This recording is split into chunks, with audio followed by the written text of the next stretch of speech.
Hi, JamesAnimalHarrison. It's time for a new lesson day. Today, we're going to do some more stuff with the book. Excuse me, I pulled the ring off the drum there. I had the rings on the drums for phone recordings, but anyway, we're going to work a little bit more out of the book, Syncopation. That's what it looks like. Syncopation for the modern drummer.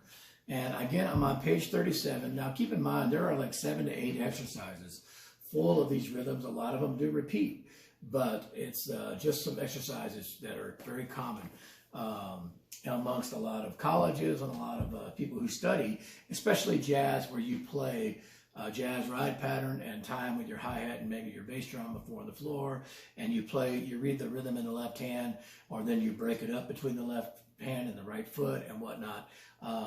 Last week I did a lesson talking about using the right hand patterns as ride patterns on a cowbell or a cymbal bell, or it could be on a hi-hat or anything like that, to build up independence for rock players. So today we're going to do something different, but it is for rock players or younger people to the drum set, not necessarily young people, but people who have not been studying drum set a long time and don't have a lot of independence built up. So if you don't read, you could try to pick these out. Obviously, there's 40 measures on this page. I'm not going to play all 40 exercises, but what I'm going to talk about is playing these exercises that are written for the snare drum on the bass drum.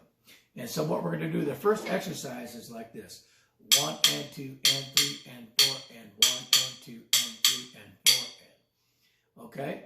So we're going to put that on the bass drum, and what we're going to do in our hand is we're going to play like quarter notes. 1, 2, 3, 4, 1, 2, 3, 4. And we end up with this pattern on the bass drum. 1 and 3, 4, 2, 3, 4.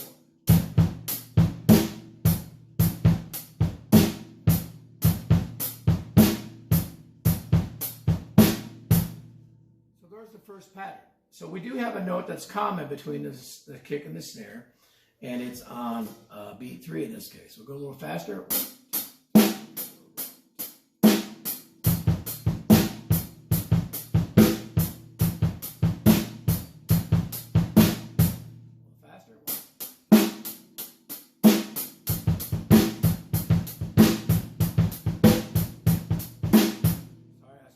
Say something. You can also leave off the note that is common. If you want to, leave that off the bass drum, and you get this.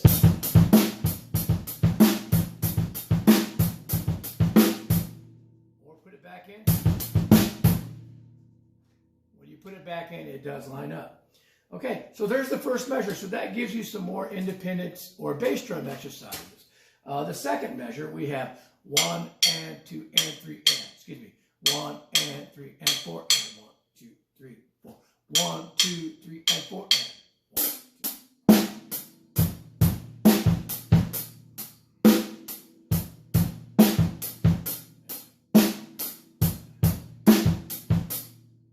So I can repeat that over and over again.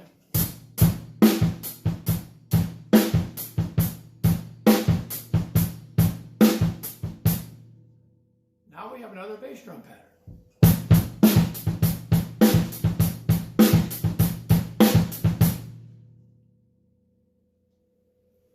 So again, I have 40 different measures in here that I could use to have nice or cool bass drum patterns. We're going to jump around a bit. I'm going to go to the second line, and I'll do the fourth measure of the first line. So it's 1 and 3. 1 and 3. So.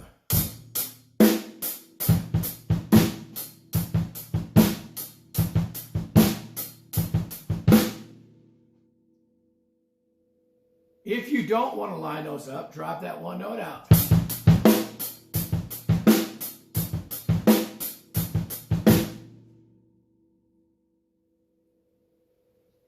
So I did it 4 times. I put the bass drum note back in the last time. We're going to go to the second measure of the second line. And we have kind of a cool pattern. It's 1, 2, and 3, and 4. 1, 2, and 3, and 4.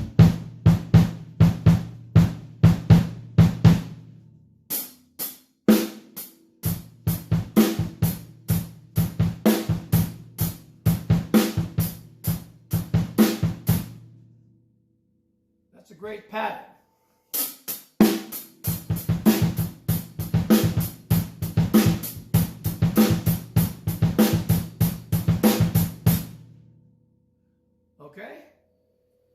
So you can jump around the book and pick out the measures you like, or you can do them all. If I go to the 1, 2, 3, third line, third measure in, I have this 1 and 1 and.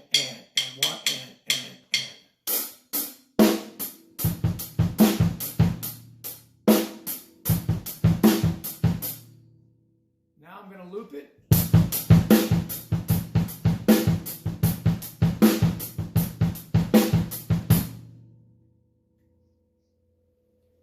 This is a good one with the next measure. The next measure is just 1 and.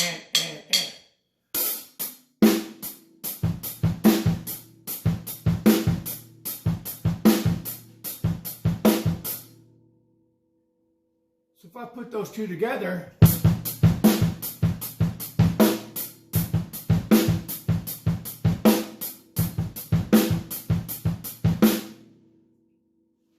turns out to a great beat.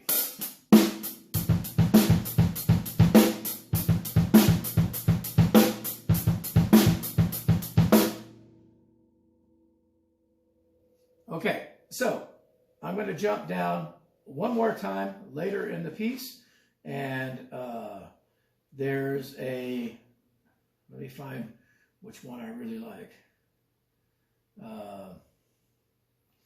Again, so a lot of this does repeat itself a little bit, but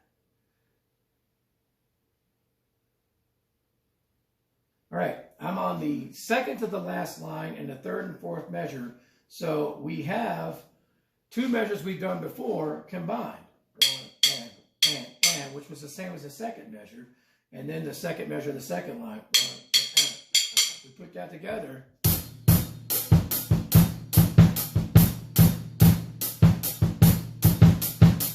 Okay.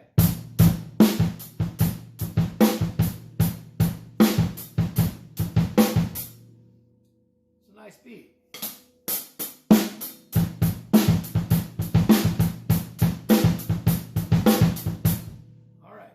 So you can mix and match and do what you want with these. The other thing, if you want to, you can play instead of 1, 2, 3, 4. You can play 1, 2, 3, 4, 1, 2, 3, and take any of these measures. The one that was all upbeats, 1 and, or 1 and.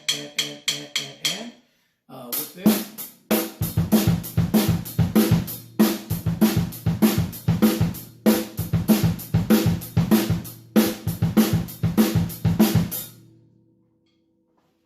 Turns into a great exercise, okay? That was measure 3 and 4 of the third line. Okay? There's 40 measures on this page. Again, some of them are repeating, but you can combine any you want to come up with 2-bar patterns. You can do 4-bar patterns. The idea is to build up your independence on the bass drum. You can go to the second and third exercises. Just be aware that the deeper you go into these exercises, the more you're going to have notes in a row that you might have to play a little bit slower at first to make sure that your foot can do it. But once again, I'm doing exercises from the Syncopation book. I'll hold that up. If you don't own this book, you should.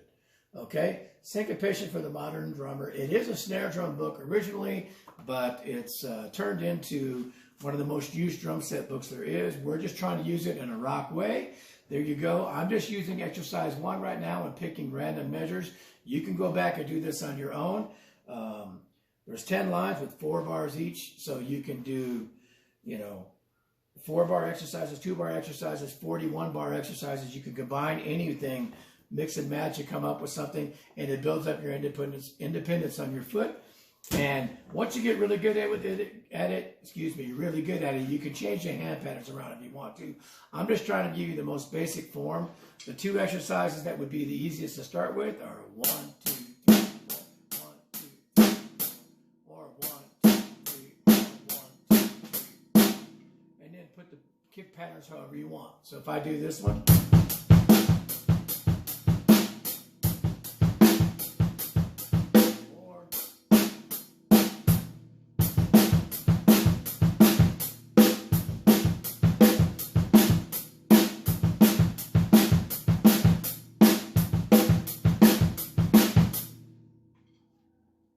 So you see, you come up with lots of ideas and to build up that independence on your bass drum against some of the rock stuff. It's great for young players, not necessarily young people, but young players on the instrument.